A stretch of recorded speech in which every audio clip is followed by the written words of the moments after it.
Tendremos hoy la quinta parte del tema la naturaleza de Cristo. Hoy vamos a continuar con textos bíblicos que abarcan ese periodo en el cual Jesús ya está en la tierra. Y nos seguirán dando más pistas para ir aclarando toda esta cuestión.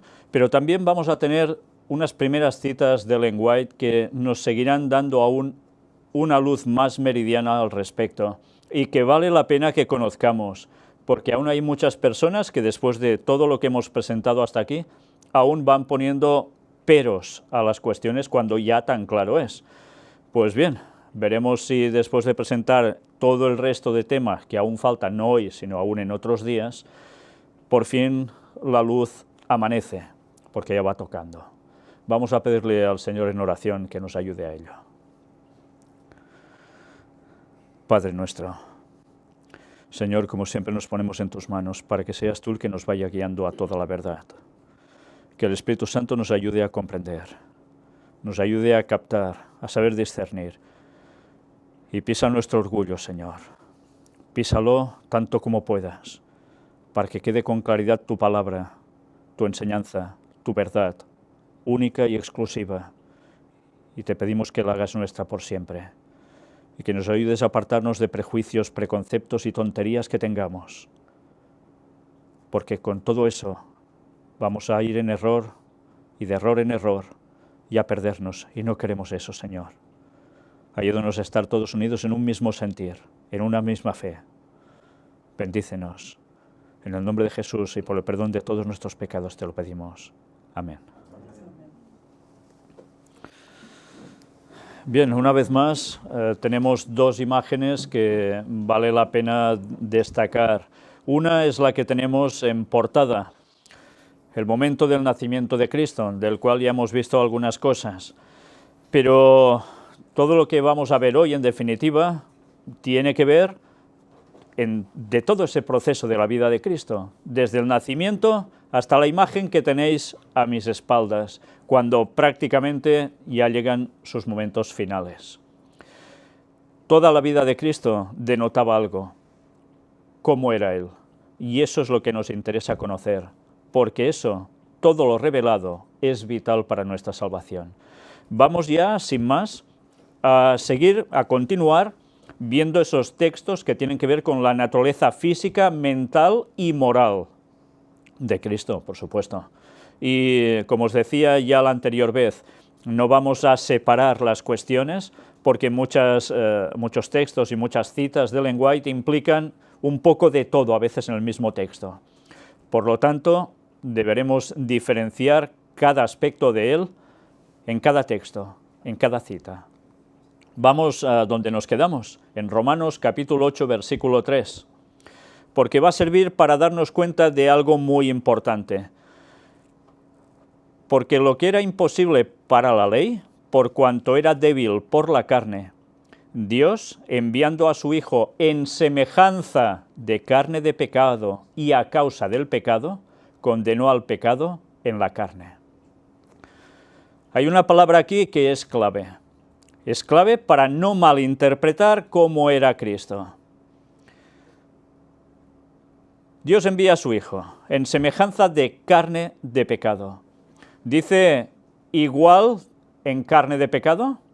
Dice semejanza.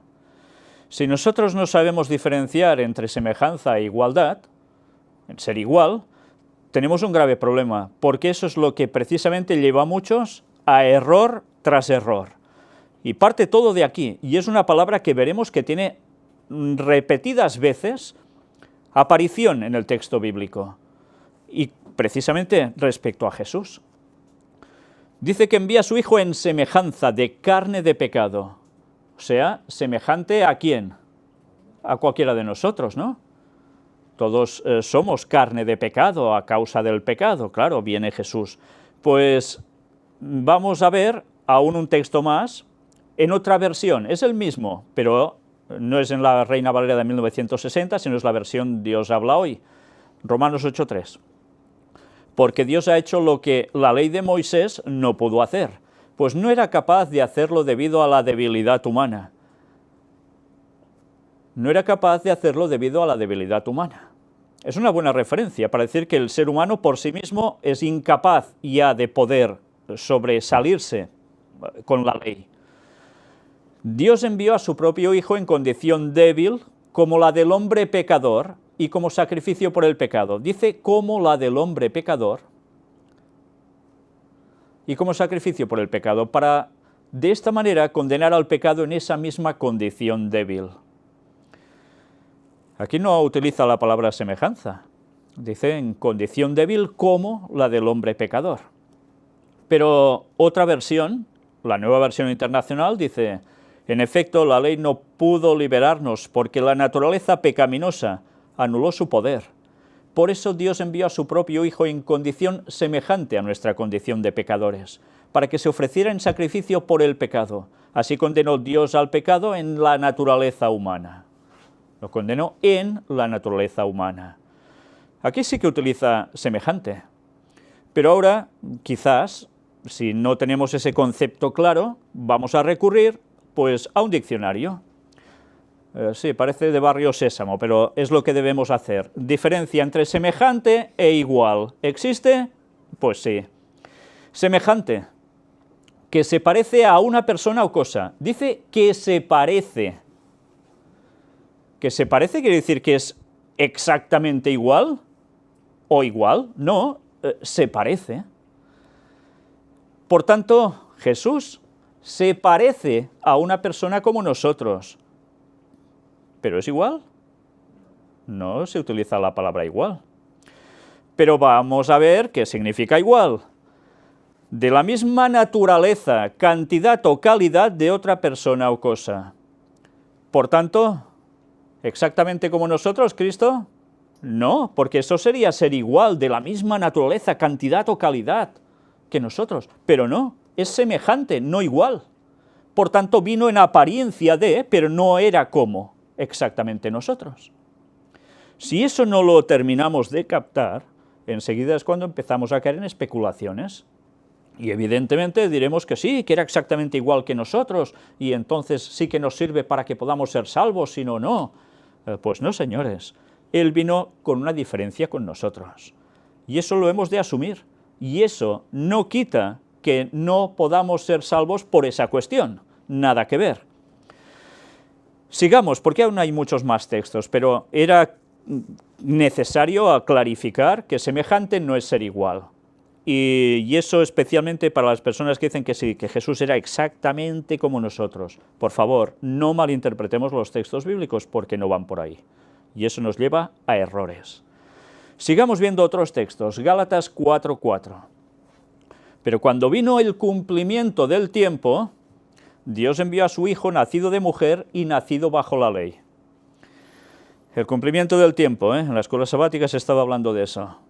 Llega el cumplimiento del tiempo profético y aparece Cristo.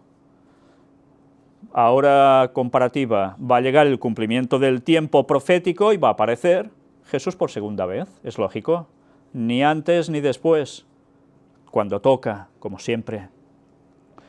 Pero ahora centrémonos en lo otro. Llega ese cumplimiento del tiempo y Dios envió a su Hijo nacido de mujer y nacido bajo la ley. ¿Nosotros hemos nacido de mujer y bajo la ley? ¿Sí o no? Sí. Pero, ¿somos enviados por Dios como su Hijo? No. Porque no somos directamente hechos a través de Él o por Él, ¿no? Jesús sí, nosotros no. ¿Os dais cuenta cómo evidentemente ya partimos de un inicio que no es lo mismo semejante que igual? Bueno, pues aún hay más. Filipenses 2, versículos 7 y 8. Sino que se despojó a sí mismo, tomando forma de siervo, hecho semejante a los hombres. Y estando en la condición de hombre, se humilló a sí mismo, haciéndose obediente hasta la muerte, y muerte de cruz. O sea que parecía exactamente como nosotros, aparentemente, pero aparentemente no lo era. No era del todo como nosotros. Era semejante a cualquier ser humano. Pero una diferencia. Él era hijo de Dios, directo, totalmente directo. Eso sí, se utilizó a una mujer para que tuviese esa naturaleza humana. pero no tuvo un padre como nosotros, ¿verdad? Ya partiendo de aquí, evidentemente hay una gran diferencia. Su padre era celestial, el nuestro era terrenal, ¿verdad? Y si alguien dice que no, pues, bueno, debe ser un superiluminado, enviado directamente del cielo, ¿eh? Primera de Timoteo 3:16. E indiscutiblemente, grande es el misterio de la piedad. Fijaos que se le utiliza la palabra misterio de la piedad, porque no termina de comprenderse un misterio. Dios fue manifestado en carne, justificado en el Espíritu, visto de los ángeles, predicado a los gentiles, creído en el mundo, recibido arriba en gloria. Ahí hay un misterio, el misterio de la piedad que tiene Dios con nosotros para que seamos salvos, y hace que Jesús nazca así, manifestado en carne, como nosotros. Pero hay algo distinto. Y si no apreciamos lo algo distinto, seguiremos sin entender nada. Hebreos 2, 9 y 10. Pero vemos a aquel que fue hecho un poco menor que los ángeles, a Jesús, coronado de gloria y de honra, a causa del padecimiento de la muerte, para que por la gracia de Dios gustase la muerte por todos. Porque convenía a aquel por cuya causa son todas las cosas, y por quien todas las cosas subsisten, que habiendo de llevar muchos hijos a la gloria, perfeccionase por aflicciones al autor de la salvación de ellos. O sea que Jesús tuvo que experimentar que era el ser humano, directamente. Por eso se encarnó, y así pudo saber cómo funcionamos, de un modo total, de primera mano, no por lo que, mira, los veo y veo que son más o menos así. No, no, directamente, saber qué era eso. Pero fijaos, dice que era un poco menor que los ángeles Jesús. ¿Quién fue hecho así? Adán. ¿Y nosotros? Pues por desgracia nosotros ahora somos bastante más piltrafillas, ¿eh? Porque han pasado muchos años desde la entrada del pecado y cada vez vamos a peor. Por tanto, ya no somos un poco menor que los ángeles, somos muchísimo menores que los ángeles. Pero Jesús no. Jesús fue hecho exactamente como Adán, un poco menor que los ángeles. Hay una gran diferencia, ¿eh? Bueno, pues aún hay más. Hebreos 2, del 14 al 18. Así que por cuanto los hijos participaron de carne y sangre, él también participó de lo mismo, para destruir por medio de la muerte al que tenía el imperio de la muerte, esto es, al diablo. ¿Jesús tenía carne y sangre? Lo tenía. Los gnósticos, una vez más, estaban patinando. Estaban equivocados. Y aún siguen estando equivocados. Jesús vino en carne y sangre. Es clarísimo el texto. Y así tenía que vencer al que tenía el imperio de la muerte, al diablo. Por tanto, tenía que ser semejante a nosotros, también en eso, ¿sí? Y librar a todos los que por el temor de la muerte estaban durante toda la vida sujetos a servidumbre. ¿Estamos nosotros sujetos a servidumbre toda la vida? Sí. Sí, con una excepción. En el momento en que aceptamos a Cristo, esto se corta. Si queremos, claro. Por tanto, era necesario no que apareciese Cristo. Era vital.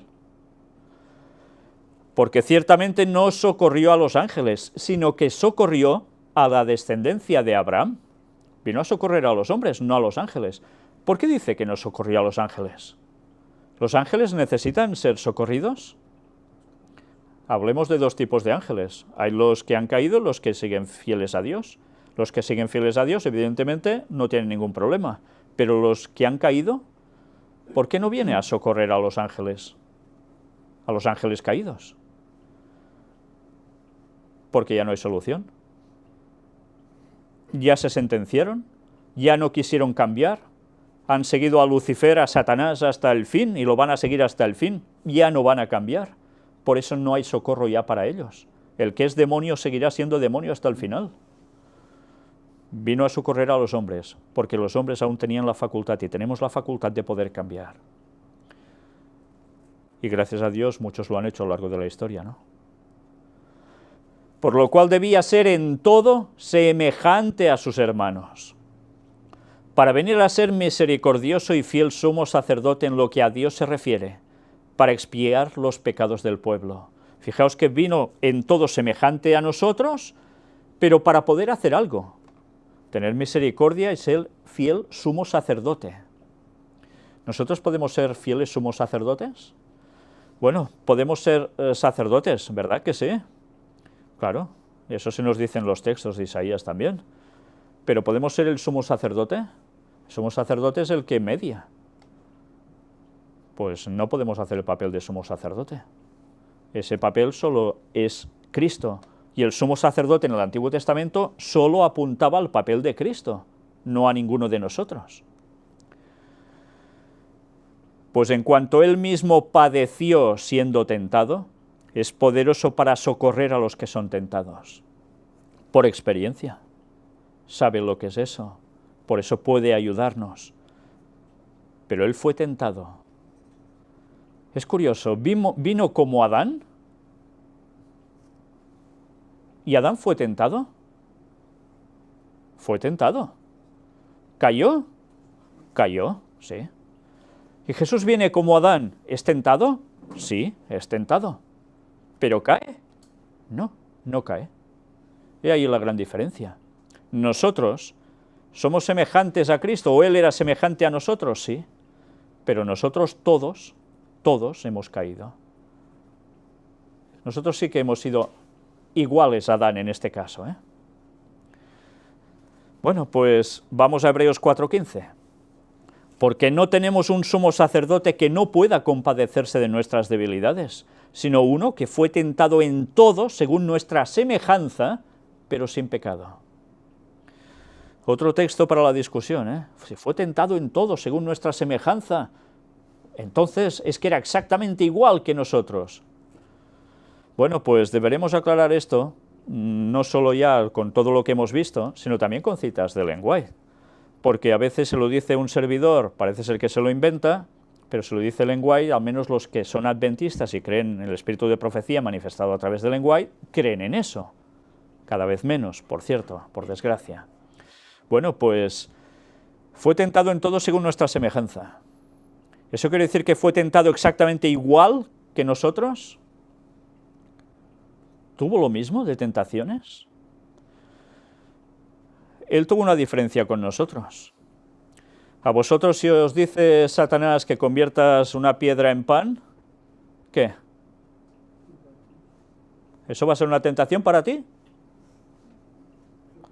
Pero a Jesús sí. Jesús sí, porque Él era Dios, además de venir como humano, y podía hacerlo. Es una diferencia. Entonces, fijaos, no puede decir aquí en este texto que ser tentado en todo según nuestra semejanza es ser tentado igual, exactamente igual que nosotros. Hay una diferencia. Nosotros no podemos sacar ninguna divinidad de dentro. Él sí podía hacerlo, y no lo hizo. Hebreos 5:7. Y Cristo en los días de su carne, ofreciendo ruegos y súplicas con gran clamor y lágrimas al que le podía librar de la muerte, fue oído a causa de su temor reverente. Jesús también ofreció ruegos, súplicas, con gran clamor. ¿No habéis hecho esto alguna vez vosotros, pasando momentos de aflicción? Bueno, quizá no todos, pero hay que sí. Y además, lágrimas. ¿Y a quién se lo hizo esto? Al que le podía librar de la muerte. ¿Y quién era? El Padre. Y fue oído a causa de su temor reverente. Él lo fue oído. ¿Y nosotros no vamos a ser oídos también? Si tenemos ese amor reverente, ese temor reverente por el Señor, claro. Pero fijaos, Él derramó lágrimas también. No es la única vez ese texto que aparece Jesús lloró, el texto más corto de la Biblia. Jesús llora y aparece registrado en otros lugares. ¿Quién llora? Alguien que tenga también un sentir, ¿no? Pues evidentemente Jesús lloró. Jesús era muy humano. Hebreos 12, del 1 al 4. Por tanto, nosotros también, teniendo en derredor nuestro tan grande nube de testigos, despojémonos de todo peso y del pecado que nos asedia, y corramos con paciencia la carrera que tenemos por delante, puestos los ojos en Jesús, el autor y consumador de la fe, el cual por el gozo puesto delante de él sufrió la cruz, menospreciando el oprobio, y se sentó a la diestra del trono de Dios. Él sufrió la cruz. Si no hubiese sido como humano, tal cual, ¿hubiese sufrido la cruz? No. Pero él la sufrió. Y además tuvo oprobio. Mira, como podemos tener cualquiera de nosotros por la fe también, ¿no? Considerad aquel que sufrió tal contradicción de pecadores contra sí mismo para que vuestro ánimo no se canse hasta desmayar. O sea, por tanto, debe ser el que, nuestro ejemplo. Porque aún no habéis resistido hasta la sangre combatiendo contra el pecado. ¿Y Jesús llegó a resistir hasta la sangre combatiendo contra el pecado? Vaya que se combatió hasta la sangre, como que la derramó toda por nosotros. Tenía sangre. Era humano. ¿Pero os dais cuenta cómo vamos viendo que era humano, pero a su vez hay algo distinto? Nosotros no hemos subido a la diestra del trono de Dios, ¿verdad? Él sí. Primera de Juan 4:2. En esto conoced el Espíritu de Dios. Todo espíritu que confiesa que Jesucristo ha venido en carne es de Dios. Por tanto, habrá algunos que dirán que Jesús no ha venido en carne. Ya hemos citado quiénes eran. Pues estos en esos tiempos de los apóstoles estaban de moda entre el cristianismo, entre el falso cristianismo. ¿Y ahora no sigue habiendo lo mismo? ¿No hay grupos que van diciendo que Jesús en verdad no ha venido en carne? Pues sí, pues estos no tienen el Espíritu de Dios. Hasta aquí leemos textos bíblicos. Ahora vamos a adentrarnos en citas de Ellen White, para que no sean mis palabras o especulaciones que algunos puedan pensar, sino que lo veamos escrito por la profetisa del Señor. Y vamos al comentario bíblico adventista, tomo 5, directamente a este apartado, que hace referencia sobre Juan capítulo 1. Fijaos que hay un encabezado donde se citan varios textos y pone Salvador divino humano. Ambas cosas. ¿Vosotros podéis ser divinos humanos a la vez? El apóstol quiere que nuestra atención se aparte de nosotros mismos y se enfoque en el autor de nuestra salvación. Nos presenta las dos naturalezas de Cristo, la divina y la humana. Esta es la descripción de la divina, el cual, siendo en forma de Dios, no estimó el ser igual a Dios como cosa que aferrarse. Fijaos que aquí no utiliza ser semejante a Dios, sino el ser igual a Dios. Porque él era igual a Dios, exactamente igual. Era Dios, no era semejante a Dios. Él era el resplandor de su gloria y la imagen misma de su sustancia. Y he remarcado esto, para que os deis cuenta que cuando las personas dicen que, bueno, sí, fue generado por Dios Padre de algún modo, el igual de Dios en este caso no es lo mismo que el igual humano. No, señores, el igual es igual siempre, se mire como se mire, ni en hebreo, ni en chino, ni en lo que os dé la gana, es lo mismo. Igual no es semejante, y si ese concepto no lo tenemos claro, nos vamos a perder, porque un error nos llevará a otro. Ahora, la naturaleza humana, hecho semejante a los hombres, y estando en la condición de hombre, se humilló a sí mismo, haciéndose obediente hasta la muerte. ¿Os habéis dado cuenta la separación que hay? Como Dios, igual, como hombre, semejante. ¿Está claro, no? Voluntariamente tomó la naturaleza humana. Fue un acto suyo y por su propio consentimiento. Revistió su divinidad con humanidad. Él había sido siempre como Dios. Siempre. Pero no apareció como Dios. Veló las manifestaciones de la deidad que habían producido el homenaje y originado la admiración del universo de Dios. Fue Dios mientras estuvo en la tierra, pero se despojó de la forma de Dios y en su lugar tomó la forma y la figura de un hombre. ¿Qué conceptos, eh? Anduvo en la tierra como un hombre. Por causa de nosotros se hizo pobre, para que por su pobreza pudiéramos ser enriquecidos. Puso a un lado su gloria y su majestad. Era Dios, pero por un tiempo se despojó de las glorias de la forma de Dios. Aunque anduvo como pobre entre los hombres, repartiendo sus bendiciones por donde quiera que iba, a su orden legiones de ángeles habrían rodeado a su Redentor y le hubieran rendido homenaje. Pero anduvo por la tierra sin ser reconocido, sin ser confesado por sus criaturas, salvo pocas excepciones. La atmósfera estaba contaminada con pecados y maldiciones en lugar de himnos de alabanza. Nada que ver con lo que él estaba acostumbrado en el cielo, ¿eh? La parte de Cristo fue pobreza y humillación.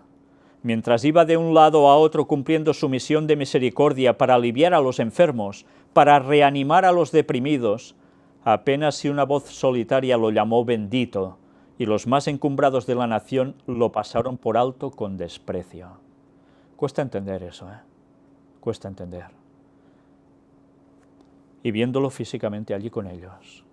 Y eso es lo que aconteció mayoritariamente. Solo alguna voz le dijo, bendito.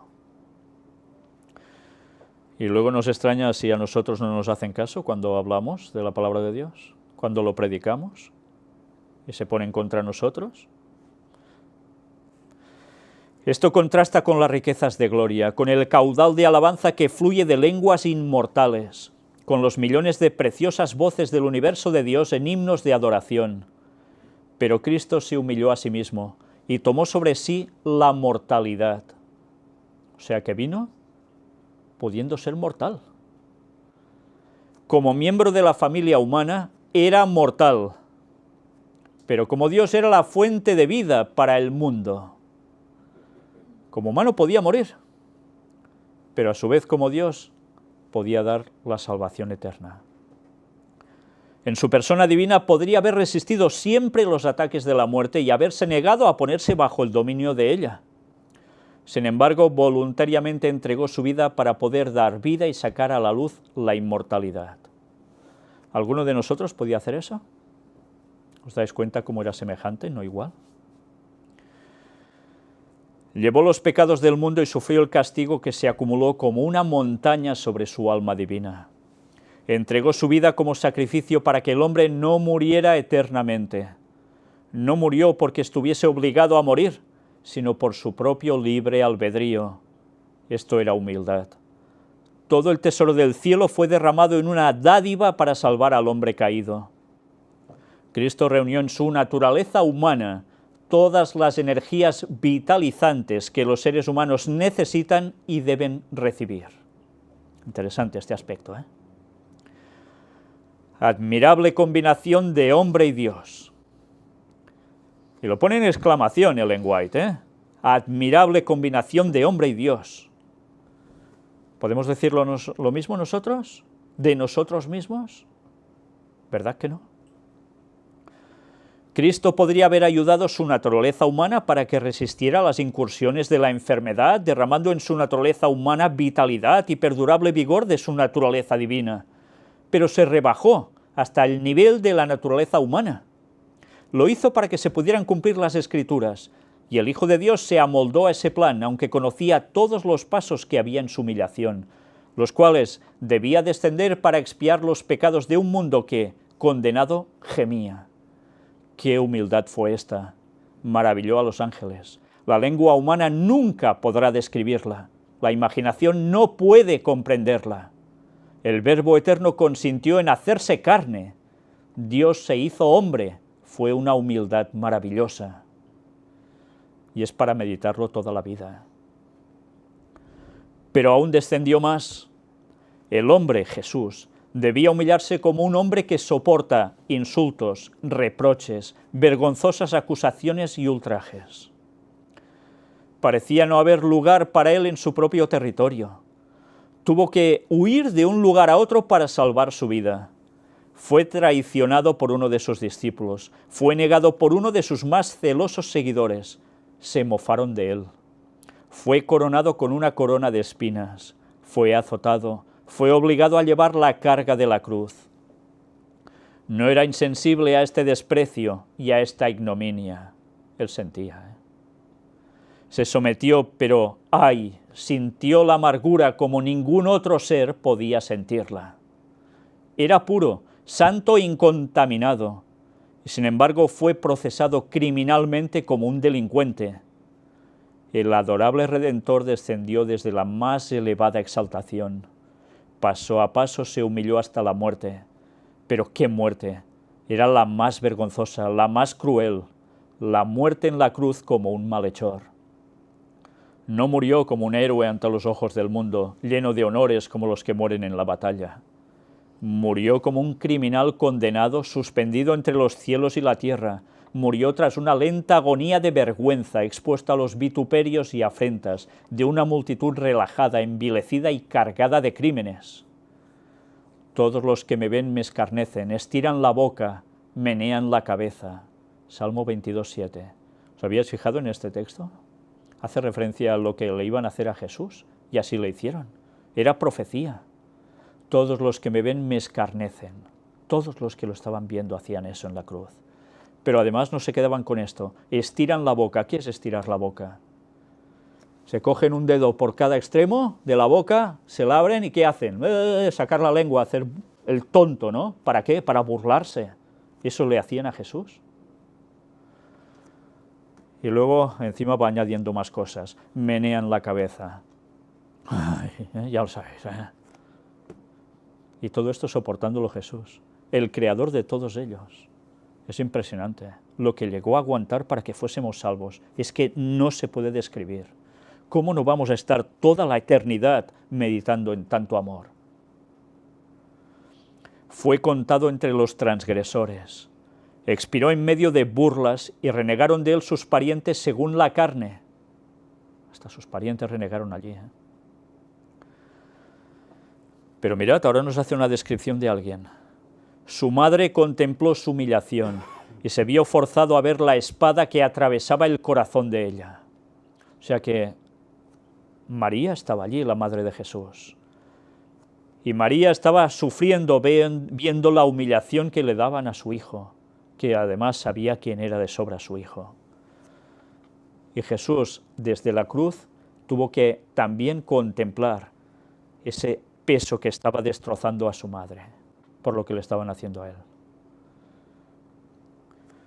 Desde luego María era una mujer impresionante, ¿eh? Por eso fue elegida.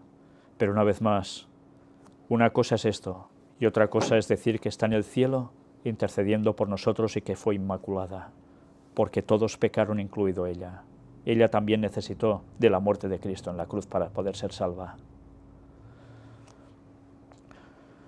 Soportó la cruz menospreciando la vergüenza, pero lo tuvo en poco, pues pensaba en los resultados que buscaba, no solo en favor de los habitantes de este pequeño mundo, sino de todo el universo, de cada mundo que Dios había creado. ¿Y por qué? ¿Por qué pensaba también en todo el universo, en esos mundos creados por Dios que también tienen sus habitantes? No todos, pero algunos sí se ve, o muchos. Pero si ellos no han pecado nunca, ¿por qué también pensaba en los resultados hacia ellos? Porque si Cristo fallaba aquí, la rebelión se hubiese extendido por el universo entero, y Satanás hubiese campado a sus anchas para hacer caer a muchos más. Por eso Jesús sabía que todo dependía de él. Si moría hasta la cruz, expiraba allí o cedía, porque el peligro de la contaminación del pecado hubiese provocado la rebelión y la confrontación universal. Nunca mejor dicho. ¿Os suena algo a esto tipo Star Wars? ¿De dónde creéis que sacan los guiones?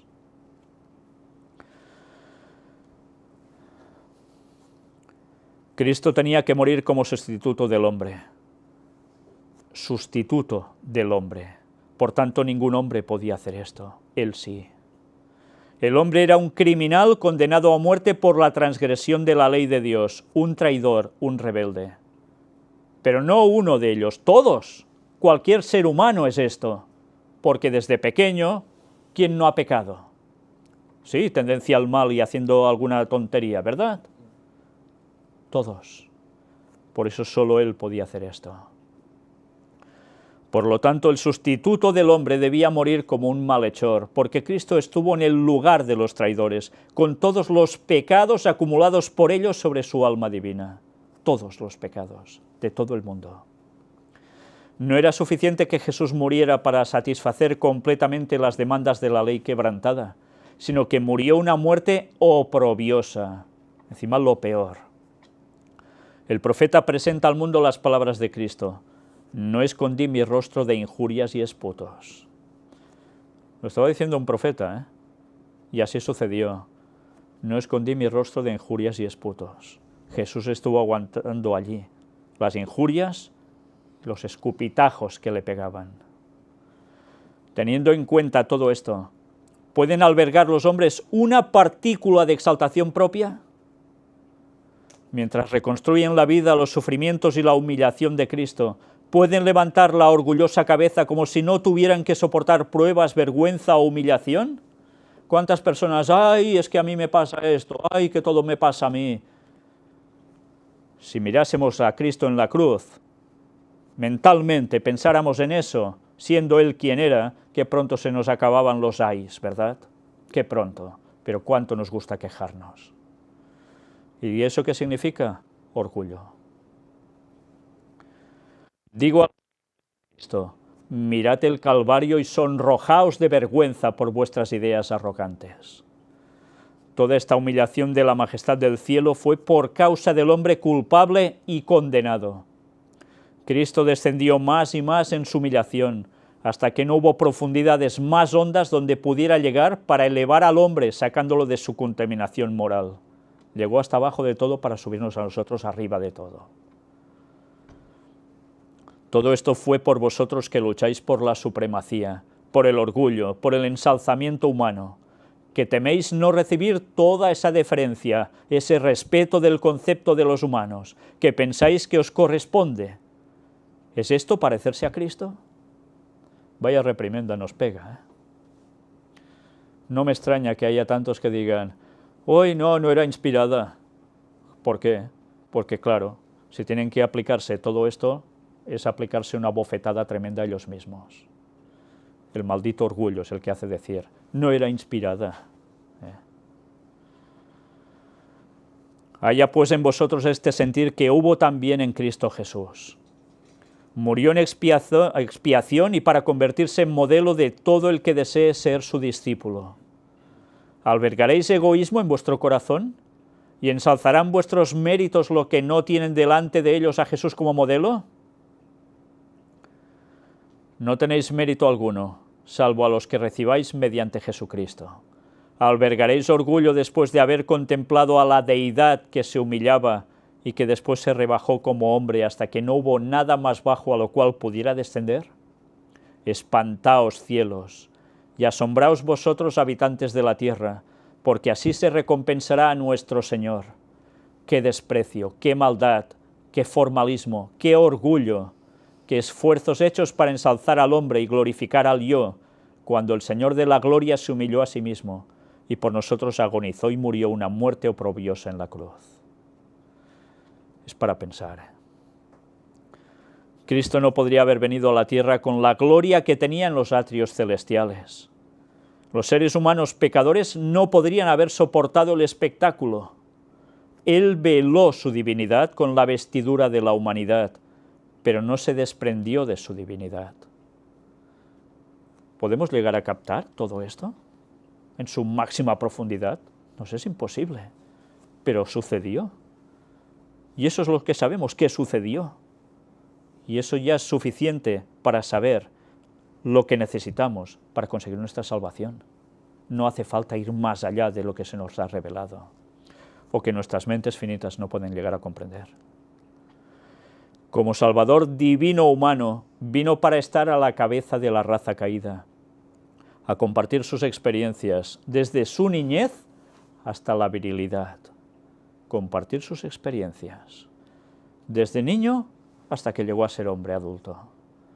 ¿Qué quiere decir esto? Que fue un ejemplo continuo desde criatura hasta que murió. ¿Alguno de nosotros puede decir lo mismo? ¿Que ha sido un ejemplo impecable desde el nacimiento hasta el fin? Cristo no había cambiado su divinidad por humanidad, sino que revistió su divinidad con humanidad. Y sigue diciéndonos aquí, sed cuidadosos, sumamente cuidadosos en la forma en que os ocupáis de la naturaleza de Cristo. No lo presentéis ante la gente como un hombre con tendencias al pecado. ¿Lo habéis oído bien? ¿Lo habéis leído bien? No lo presentéis ante la gente como un hombre con tendencias al pecado. Se puede decir gritando mucho más, pero más claro es totalmente imposible.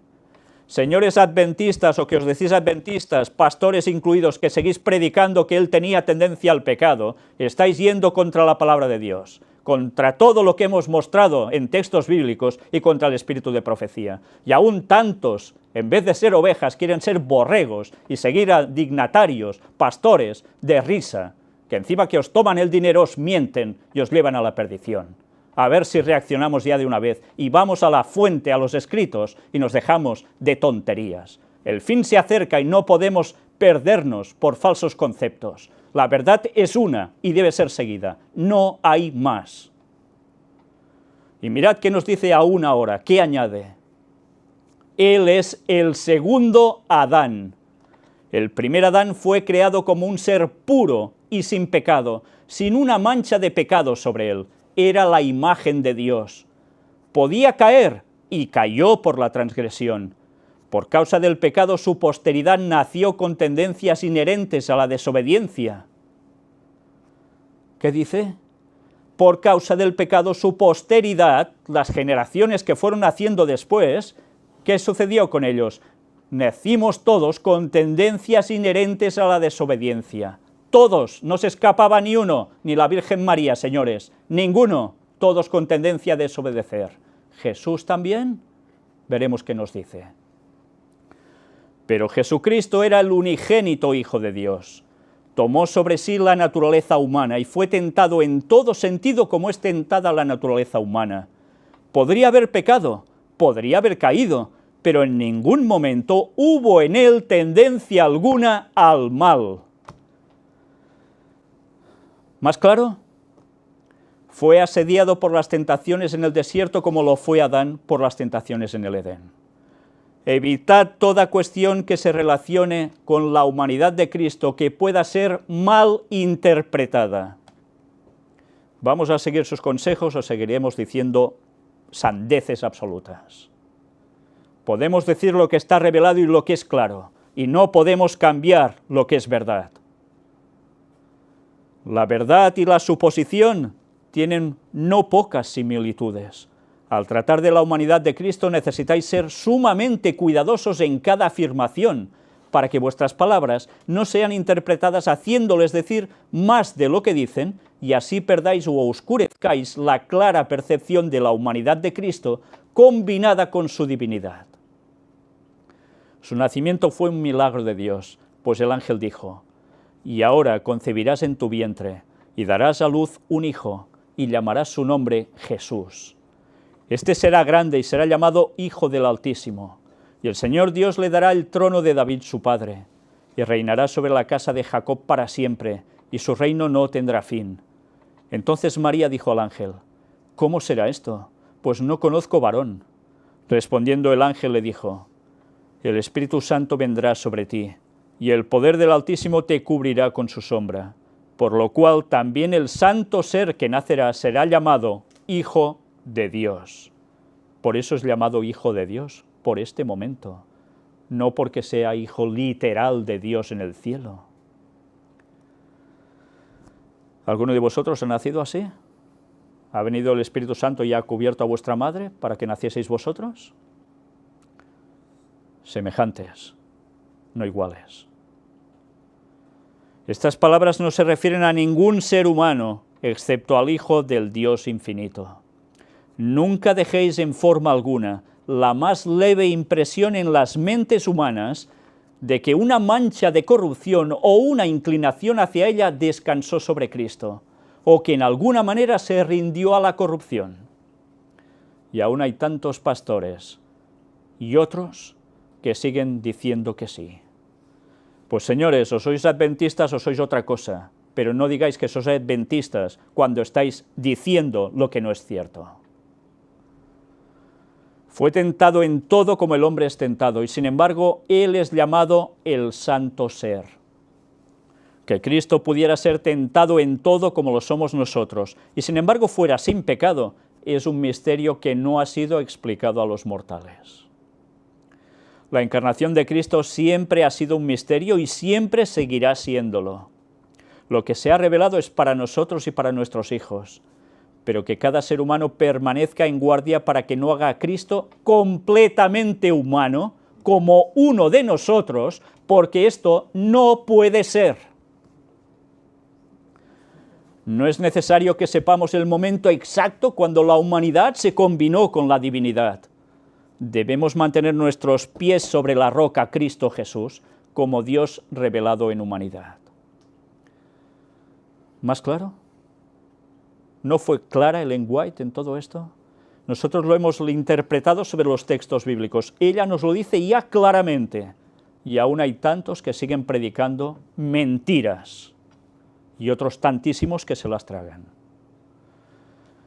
Percibo que hay peligro en tratar temas que se refieren a la humanidad del Hijo del Dios infinito.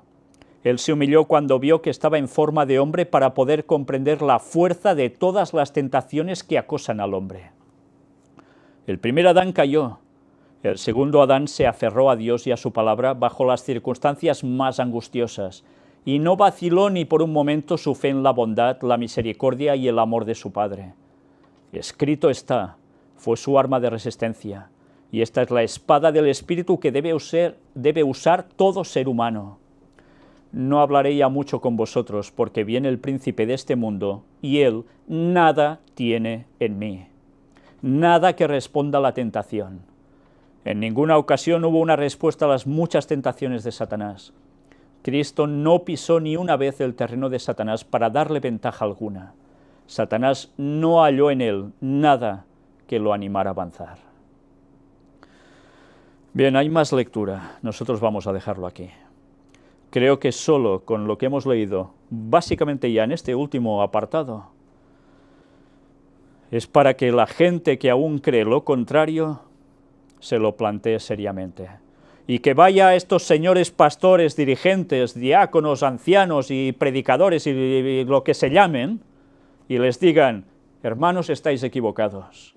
Esta es la verdad y no me la habéis mostrado.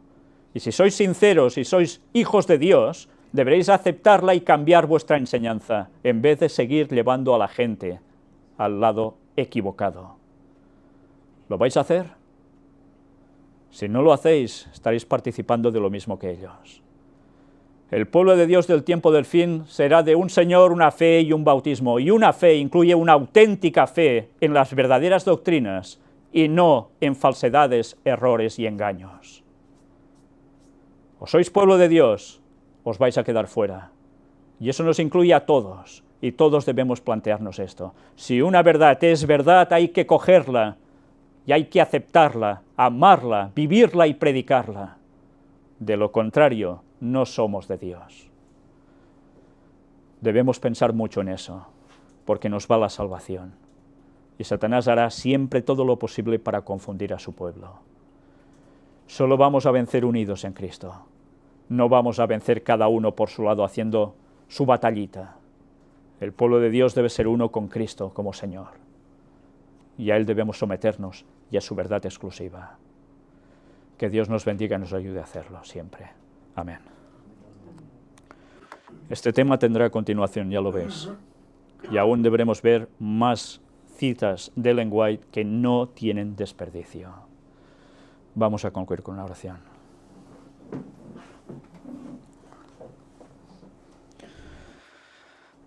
Padre nuestro, nos humillamos ante ti, Señor, y te agradecemos siempre por este inmenso sacrificio de Cristo, que jamás llegaremos a comprender, tanto amor derrochado cuando no nos merecemos absolutamente nada, tanto amor que jamás podremos corresponderte a Él, pero queremos hacerlo de algún modo, Señor, siguiéndote, aceptando esta salvación que nos ofreces tan gratuitamente, a través de este sacrificio tan inmenso de Cristo. Y te damos gracias, porque tu palabra es muy clara. Y te queremos pedir que pises nuestro orgullo una vez más, que nos ayudes a ir captando siempre la verdadera palabra que tú quieres que sepamos, conozcamos y vivamos. Y ayúdanos, Señor, a cambiar todo lo que esté mal en nosotros, a que nunca nos creamos engreídos por saber esto, saber lo otro, porque el conocimiento tampoco nos va a salvar si no lo vivimos. Ayúdanos, Señor, a tener tu carácter. Ayúdanos a ir dejando de lado todo lo que nos aparta de ti. Y también a decir las cosas claras al pueblo adventista y al resto del mundo, que necesitan saber la verdad para poder ser salvos. Y ayúdanos a nosotros a no caer y a mantenernos firmes hasta el final. Gracias, Señor, porque vienes pronto a buscarnos, cuando se cumpla el tiempo que tú has establecido, los 6000 años en 2031, y ese momento lo esperamos con ansias, para ver cómo termina tanta maldad, tanta miseria de este mundo, donde Satanás impera, pero no reina, porque tú eres Dios y tú le pondrás fin. Ayúdanos, Señor, a aguantar hasta entonces, si es tu voluntad, a ser de los 144.000. Ayúdanos a trabajar para ello. Y si quieres que vayamos al descanso antes, que estemos preparados a diario y podamos ser siempre un ejemplo para los demás, en palabras y hechos, para que muchos más puedan venir a ti. Perdónanos todo lo que hacemos mal, palabras, pensamientos, acciones, todo. En el nombre de Jesús te lo pedimos todo, por su preciosa sangre. Amén.